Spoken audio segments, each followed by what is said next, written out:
In this video, I will show you how you can get the verified badge on Roblox.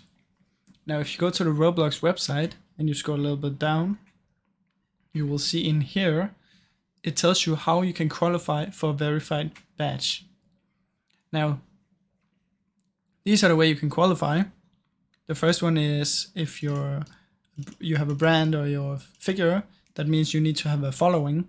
And it says right here, you need at least 100,000 followers on one of these platforms or Spotify, or you can be part of the Video Stars program.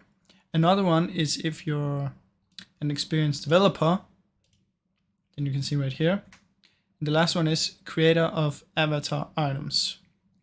Then you need at least 2 million Robux in revenue for the last 90 days with at least 200,000 items sold.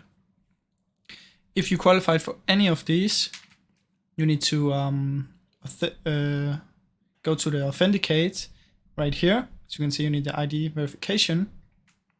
And then you need to make sure that you're active and secure, like they say right here. That means you need to have the authenticator enabled in the last 180 days. Now, so that's how you can do it. Obviously, this is it's not everyone who can do this, and that's why having the verified badge is super special, because obviously not everyone can have it. Thank you for watching.